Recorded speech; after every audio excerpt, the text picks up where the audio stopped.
Esto es Enchufados al Taxi con JC Taxi. Muy buenas a todos y bienvenidos a otro episodio de Enchufados al Taxi con Watson. Bueno, antes de, como siempre, os voy a recordar lo de siempre, que tenemos el grupo de Telegram para taxistas, para que os metáis. Vamos a dar ahí todo tipo de informaciones, subimos los podcasts que hacemos, lo vamos subiendo ahí al grupo. Así que os vamos a poner el enlace, como siempre ya sabéis, para que entréis al grupo y podéis preguntar todo tipo de cosas. Ya está entrando más gente y ya van surgiendo temas y van hablando los compañeros. Así que nada, hoy estamos con Juan Miguel, muchas gracias por venir. Un compañero de Madrid con un Hyundai Ioniq 5, ¿verdad? Sí, un Ioniq 5.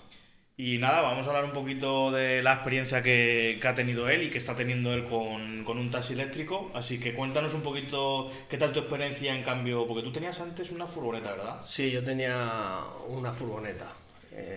Un vehículo diésel, era con cambio automático y eso, pero sí era una furgoneta con un diésel normal. ¿Y qué tal el cambio? Y a ver, el cambio pues se nota bastante. La rodadura de este vehículo es mucho más suave. Incluso el otro día, pues con un cliente que coincidí, me comentaba que él tenía un híbrido, que creo que ya son vehículos que ruedan bastante suave, Sí. y me decía que se notaba la diferencia. Lo notaba incluso. Sí, en el eléctrico. La verdad que por lo menos el modelo que yo tengo va bastante sentado a la hora de rodar y muy suave, sin ruidos y... ¿Y qué tal con un...? Porque al final el Ioniq 5 es un coche grande. ¿Qué tal te mueves por Madrid con él? Por Madrid me muevo bien. Es un coche amplio por dentro, por fuera no lo parece, y el ancho del vehículo es algo más del ancho que tenían los vehículos más convencionales. Está, me parece, en 1,90, pero luego largo, sin embargo, no es tan largo.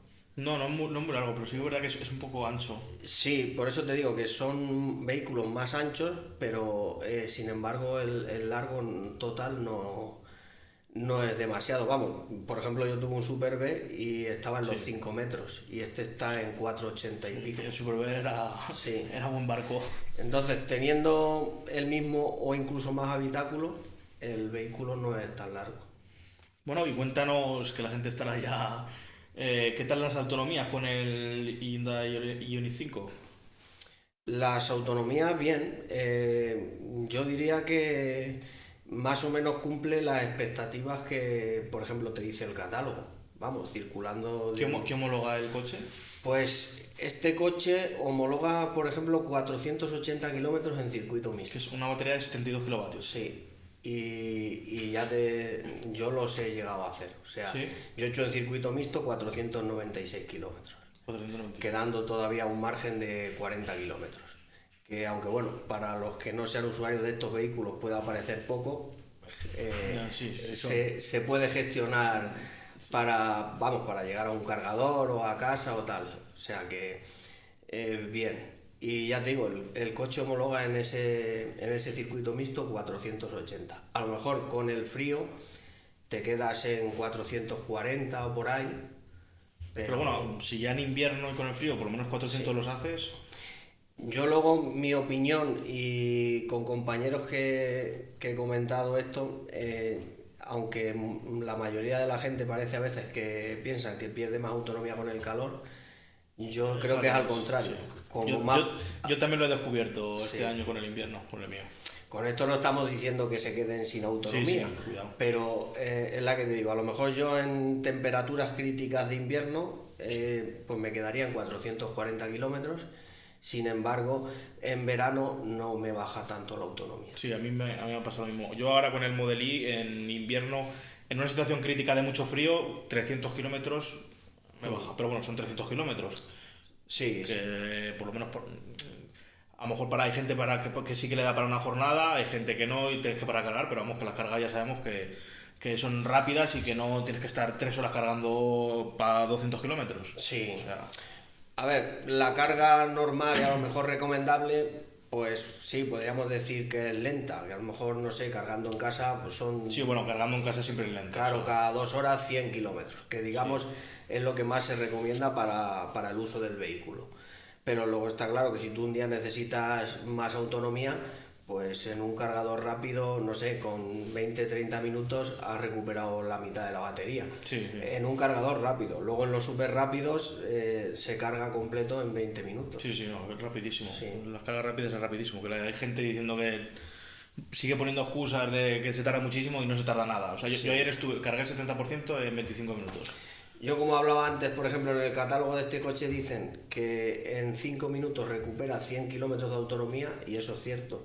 En cargadores de 350 kilovatios, de los ultra rápidos, como te digo, en 15 minutos podrías recuperar 300 kilómetros. Sí, no, está muy bien. Y para nada, Yo lo he cargado, aquí, por ejemplo, en Madrid, en unos cargadores de Ionity.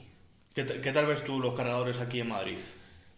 Pues a ver, aquí en Madrid en general creo que está bien de cargadores. O sea, Tiene de todo hay varias lo que compañías, y sobre todo cargadores públicos de 50 kilovatios sí que hay bastantes puntos. ¿Y has salido fuera de Madrid? ¿Algún viaje que te haya salido con el coche? Salir fuera de Madrid, tener que cargar, no. Algún viaje que he hecho yo particular, probando el coche y eso, sí. Y bueno, ya llevaba el cargador previsto. Ahí pagué un poco, quizá la novatada, que me dejé la tarjeta RIF en casa. Pues, Sí. digo, me conecto con la aplicación, y precisamente ese cargador no conectaba con la aplicación. No conectaba. Pero estaba dentro de una gasolinera, entonces el operario de la gasolinera me lo conectó. Te lo conecto. Pero bueno, son novatadas que, Sí, novatadas que pagamos tenía al el principio. coche 2 días, ¿sabes? Sí. Y me confié en ese aspecto. Entonces, bueno, pues es verdad que hay que intentar llevar las máximas posibilidades Sí. que haya. ¿Te arrepientes de haberte cambiado al eléctrico o lo volverías a hacer? No, arrepentirme no. Yo ya te digo, el coche para conducir es muy cómodo, rueda muy suave, y por lo demás no me ha dado un problema puntual que este coche tuvo con el cargador onboard. Me lo solucionaron, y no ha habido más problemas.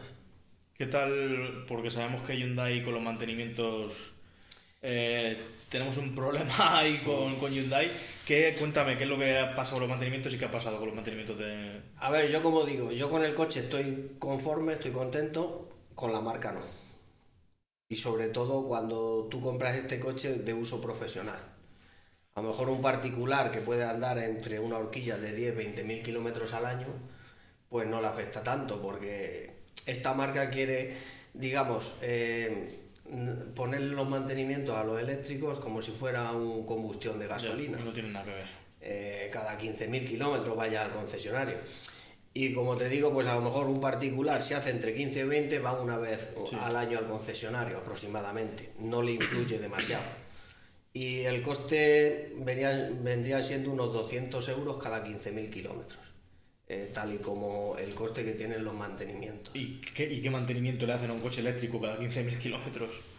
Pues cada 15.000 kilómetros, según Hyundai, le cambian el filtro del habitáculo, que eso es ¿Cada una 15.000 cosa, kilómetros? sí, eso es una cosa súper sencilla. Y luego le cambian también, a los 30.000 kilómetros le cambian el líquido de frenos. O sea, a los 30.000 le ¿El cambian líquido de frenos a los 30.000 kilómetros? Sí. Por eso te digo que es una barbaridad. Mi coche le cambiaron el líquido de frenos en un año 2 veces. Y encima que los eléctricos no suelen usar el freno. O sea, si tú conduces el coche bien y... ¿Pero el líquido de frenos te ha cambiado también? Sí. O sea, cada Claro. 30.000 kilómetros te cambian el refrigerante, El líquido de el frenos. líquido de frenos y el refrigerante de la batería también. El refrigerante a los A 45. los 45. Por eso, la primera de 15 sería solo el filtro del habitáculo. Sí. Y revisarte el coche por si hay alguna cosa y tal. En la segunda te cambiarían de nuevo el filtro del habitáculo y el líquido de frenos. El líquido de frenos. Y la tercera te cambian el anticongelante de la batería, el especial que lleva Sí. para refrigerar la batería, y el filtro del El filtro habitáculo. del habitáculo. Pues ya te digo, mi coche, pues el segundo mantenimiento tocó líquido de frenos, y el cuarto, pues otra vez líquido de frenos. En un año le cambiaron 2 veces el líquido. Y ya no ha vuelto, ¿no? Pues me parece... Un coche que con 135.000 kilómetros todavía no no se nota que haya habido desgaste ni en las pastillas ni en los discos. Bueno, claro, si cada 15.000 kilómetros tienes que hacer un mantenimiento, pues no vas a notar tú tampoco. Vamos, que si notaras tú que... Sí, pero que me refiero a eso, que el freno no se usa en estos No. O coches. sea, yo he ido hace poco a un taller especial y me subieron en el coche para cambiarme las ruedas traseras y yo miré mi disco y no había ni una milésima de desgaste con 65.000 kilómetros. Pero eso es lo que me refiero. O sea, yo, por ejemplo, el vehículo que tenía anteriormente, pues venías cambiando las pastillas delanteras en una horquilla de entre 50 a 60.000 Y kilómetros. dependiendo del coche, claro, tú que tienes una furgoneta Sí. es más entendible. Por eso te digo, que la horquilla estaba por ahí. 45 o 60.000 kilómetros dependiendo. Porque si hablamos de los Toyota Prius, hay gente con 300.000 kilómetros y no cambia pastillas todavía. Sí. Sí, los híbridos pasa igual. Conduciéndolo un poquito Sí, normal. normal, no debes de usar el... O sea, además eso, como yo digo, si se nota enseguida que no hay ferodo en las Sí, llantas. ¿no? Y además que el líquido de freno supuestamente son cada 2 años, lo que las marcas suelen aconsejar. Sí, por eso te digo que a mí me extraña, porque a lo mejor cualquier marca, pues si te exigen cambiar el líquido a lo mejor a los 100 o 200.000 kilómetros, y a lo mejor eso entre 2, 4 años, una cosa así, dependiendo la marca. Pero ya te digo, esta marca dice eso, que cada 30.000 kilómetros hay que cambiar el líquido. Bueno, y ya no está, no es que no esté homologado, pero que ya no lo venden para taxi. No sé si tú sabes algo. Creo que sí que lo siguen vendiendo para taxi. ¿Sí? Sí, hubo por ahí informaciones que decían Sí, que no, es que a mí, bueno, pero que yo llamé también para preguntar el precio y me dijeron que no se vendía. hubo ahí un tiempo que no sé si es que no tenían existencia Sí, que debe ser. o dudaban de si seguir vendiéndolo o no, pero vamos, a mí no me han dicho que lo hayan dejado de vender para taxi. ¿Conoces algún compañero? Bueno, yo no he visto ningún compañero con matrícula, por lo menos de este año. Por lo menos con Hyundai 5, ¿no? No, se vendió como una tanda de ellos, digamos, Sí, los primeros, un tirón, digamos. y luego ya no se han... Que en Madrid la verdad se ven bastantes. Yo suelo ver... Sí, hay bastante, Ioni. Y volviendo a las autonomías, ¿qué autonomía más o menos puedes llegar a hacer en...? Porque ya me has dicho que más o menos casi 500 kilómetros sí que los has llegado a conseguir, pero ¿qué estás acostumbrado a...? O sea, 400, en invierno, por ejemplo, 400 sí que los haces del tirón. Sí, Sin sí, tener que parar en casa, ni... como te digo, a ver, lo que pasa es que normalmente en una jornada no hago tantos Ya. kilómetros, pero 400, como te dije antes, 40 aproximadamente, yo saco con una carga, en las condiciones más frías que Sí. yo por ahora he tenido. Y en verano sí que le sacas un poquito más. Y en verano vamos, sobre todo cuando hay temperaturas medias, es cuando te comento que eso, por ejemplo, fue en septiembre, le hice los 500 kilómetros. Y lo que pasa es que normalmente, ya te digo, no hacemos tantos Ya, kilómetros. Yo a no ser que fuera algún viaje o... he tenido alguna vez que a lo mejor he cargado la batería al completo y el primer día le he gastado solo un 30%. Y entonces pues no le he andado cargando. He hecho 2 días con una sola carga de batería. Sí, porque la batería de, bueno, Hyundai, a ti te estima, tú cuando cargas al 100% o al 90%, la estimación que hace el Ioniq 5 es según los consumos que tú hayas tenido, ¿no? Porque yo, por ejemplo, cuando lo cargo al 100 me marca 415 o 414, lo que sea, pero a ti el coche lo que hace es estimarte según el consumo que has tenido el día anterior o cómo funciona. Sí, te va estimando según los consumos anteriores. O sea, del día anterior, por ejemplo, Sí. y si vas teniendo un consumo alto en el día, te lo va bajando también, imagino. Claro, luego te lo va adaptando, digamos, pero en principio cuando yo cargo la batería me coge los consumos anteriores y con esa media de consumos anteriores que tenga es la estimación de autonomía que me da. Pues sí, porque yo creo que más o menos Tesla, no sé si habrá alguna otra marca, porque sé que el Kia EV6, que habla con un compañero que tiene uno, también funciona así. Claro, el Kia EV6 me parece que tiene la batería grande, que el mío lo mejoraron luego y ahora trae una batería en vez de con 72 con 77 kilovatios. Y entonces ese, por ejemplo, en circuito mixto ya marca en vez de 480, 507 kilómetros. Bueno, pues ya es algo un poquito más... Tiene unos 20-25 kilómetros más de autonomía que el mío. ¿Qué le podrías decir a los compañeros que están pensando en cambiarse a un coche eléctrico para el taxi? A ver, en principio hay que valorar un poco las circunstancias o situación de cada uno. O sea, me refiero, no es lo mismo tener garaje que no tener garaje. Sí. No sé si lo vas a usar para 2 turnos, para uno solo. Y es, digamos, te tienes que habituar a otra forma de conducir, o más que de conducir, de gestionar el coche, ¿no? O sea, es como decíamos antes, yo al principio de tener el coche, cuando vi los primeros días que se quedaba un 30% de batería, dudaba si irme ya para casa o seguir funcionando. Luego, sin embargo, pues no sé, yo ahora, como comentaba antes, pues apuro a veces la batería, o sea, normalmente no me hace falta, pero si un día por lo que sea me hace falta y la tengo que apurar, la apuro, y porque ya sé los límites, o digamos, ya cómo te se has adaptado comporta al el coche. Claro. Yo, por ejemplo, antes comentaba contigo que un día acabé la jornada, que ya me iba para casa, y le faltaba al coche supuestamente 1 kilómetro de autonomía para llegar a mi casa, y yo no me fui a ningún cargador, me fui a mi casa. ¿Tú te fiaste? Estaba a 40 kilómetros y me fui a mi casa. Pues la autonomía que me daba era en conducción normal, ¿no? En condiciones normales. Pues yo lo único que hice es bajar un poquito la velocidad y, claro, pues intentar conducir, digamos, más suave. Más suave. Pero a mí ya no me interesaba irme a un cargador, que aunque no pierdas mucho tiempo, si te pasa eso con un coche de combustión, pues también tienes que ir a la gasolinera. Sí, claro. Que aunque no me hubiera hecho falta tirarme media hora allí cargando el coche, con 5 minutos que le hubiera hecho una pequeña recarga, tenía de sobra para llegar a mi casa. Pero como en esta ocasión vi que me podía llegar, pues yo me fui para casa. Bajé un poquito la velocidad, hice una conducción un poquito más suave, y al final conseguí la estimación del GPS. Incluso pues había alguna ruta que a lo mejor eran 3 kilómetros menos, y al final conseguí llegar a casa con 14 kilómetros de sobra y 3% de batería. Sí, porque al final conoces tu coche y... Claro.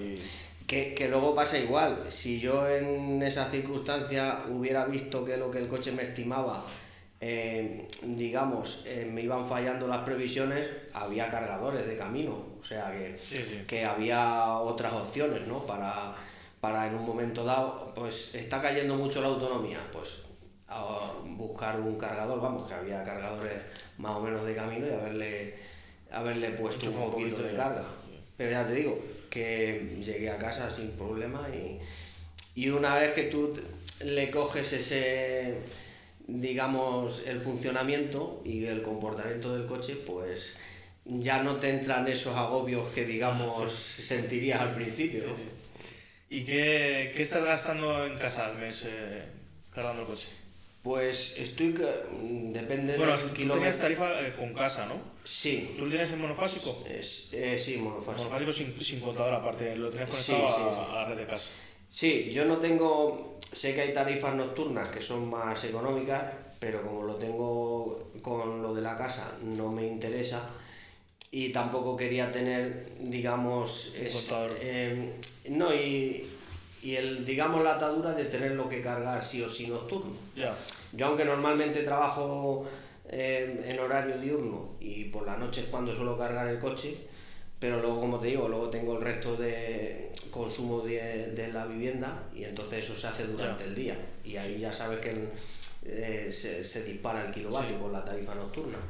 Entonces, bueno, yo tengo una tarifa de 10 horas reducida, y el resto a precio normal, y me está saliendo como entre 180 a 200 euros. 180 a 200 euros, sí. Pero al mes. Sí. ¿Solo el coche o...? El coche. El coche. Sí. O sea, a ver, con lo que yo tenía de consumo en casa, las facturas que me llegan ahora, pues andaré por ahí, 180 a 200 euros. ¿Qué compañía tienes en casa? Yo lo tengo con Repsol. Con Repsol. Sí. Que luego, pues, lo bueno que tiene esta tarifa, que, digamos, te respeta, si tienes que cargar el coche en la calle, te respeta el precio de casa en los cargadores de calle. ¿Y tú cargas, o sea, tú vas a comer a casa, por ejemplo, y cargas también el coche? O... Normalmente no, porque, como te digo, no me hace falta. Si yo calculo que estaré consumiendo de batería entre un 50 a un 60% diario. O sea, yo últimamente ni siquiera lo estoy cargando al 100%. Por eso, porque no lo gasto. Normalmente lo estoy cargando al 80, al 90. A ver, intentas hacerle una carga elevada por si como nunca sabes lo que vas a necesitar, pues si necesitas ese día por cualquier circunstancia más energía, pues tenerlo. Sí, sí. Pero al 100% no lo estoy cargando porque no lo suelo consumir. ¿Y qué gastabas tú antes con la furgoneta en combustible? En combustible con la furgoneta estaba en 1.000 y pico euros. Sí, algún mes 1.600, 1.700 euros de combustible. A ver, una furgoneta de esas tenían un consumo medio. Ya que las furgonetas. Y hay gente que más, pero tenían un consumo medio de 9 a 10 litros a los 100. Y hubo momentos que... Y hablamos de cuando el precio de la gasolina todavía no estaba como está ahora. Claro, pero por eso te digo, ha habido momentos que el diésel ha llegado a estar casi a los 2 euros. Sí, sí. 9, 10 litros a 2 euros, hemos estado rodando a 18, 20 euros a cada 100 kilómetros. Qué barbaridad. En algunas ocasiones. O sea, es que... Bueno, es que claro, es que y pagar 200 euros, que también te digo, la tarifa que tú tienes, yo creo que es un poco caro, porque yo creo que hay tarifas mucho más baratas que puedas pagar mucho menos. Porque ahora está Octopus, por ejemplo, dando guerra, que tiene a 9 céntimos el kilovatio. Pero que con todo y con eso, pagando 200 euros, o sea, es barato para lo que pagabas con la furgoneta. Sí, yo por ahora no he buscado, que sí que voy a mirar otras tarifas porque ya he visto que hay tarifas mejoradas, digamos. Pero tampoco lo había hecho por eso, porque la red de cargadores que tiene esta compañía, sobre todo aquí en Madrid, es buena. Ya. Entonces, digamos que una cosa te compensa la otra. Pero sí que sé que ahora hay tarifas mejores. Pero ya te digo que aún y así la diferencia de precio. Y bueno, yo lo he puesto con el tipo de vehículo pero creo que los híbridos andan una media de 5 litros a los 100. Tú tenías híbrido, sí, ¿no? Un Prius. Y anda por ahí. Sí. Entonces a día de hoy estaríamos hablando de 7, 8 euros a los 100. Sí. Sí. Con estos precios que... Claro. Y estos coches están en torno a 2, 3 euros con las tarifas normales. Con tarifa nocturna se puede mejorar incluso, ¿no? Sí. ¿Has cobrado ya alguna ayuda? Yo cobré la de Madrid 360, la del ayuntamiento. 5.500 euros, ¿verdad? ¿Y la del... Bueno, el cargador no lo has puesto contador aparte? No, y no solo es que no le haya puesto contador aparte, sino que Hyundai en este caso sí que te incluía en el precio del coche el cargador. El montar el cargador. Sí, entonces no, digamos, ayuda para el cargador no puedes porque no he tenido ese gasto aparte. Bueno, pues entonces le decimos a los compañeros que hay que echar cuentas y que se anime, porque hay muchos que están ya esperando, a que no saben qué hacer, vemos estos vídeos, vemos los otros, a ver que están ahí. Sí, yo ya te digo, para mí me parece una buena opción. Como decíamos, pues hay que valorar las circunstancias de cada persona o tal, ¿no? Pero no es mala opción. Y sobre todo para nosotros, para el taxi, es buena. Creo que es una buena opción. Bueno, pues aquí tenéis a Juan Miguel contando su experiencia, así que aquí, para que lo tengáis en cuenta, ya hemos traído a Jesús, a Juan Miguel, mi experiencia. Y nada, vamos a despedir ya el vídeo de hoy. Y nada, si algún compañero del grupo de Telegram o que vea este vídeo se quiere venir también y contar su experiencia, como Juan Miguel, que se venga a contar su experiencia. Y nada, volver a recordaros que os vamos a poner el enlace del grupo de Telegram para los taxistas que os queráis unir a este grupo de Telegram. Y nada, esto ha sido el vídeo de hoy. Esperemos que le deis un like si os ha gustado, que lo compartáis y que os suscribáis al podcast, porque vamos a seguir subiendo muchos vídeos muy interesantes. Así que nada, nos vemos en el siguiente episodio.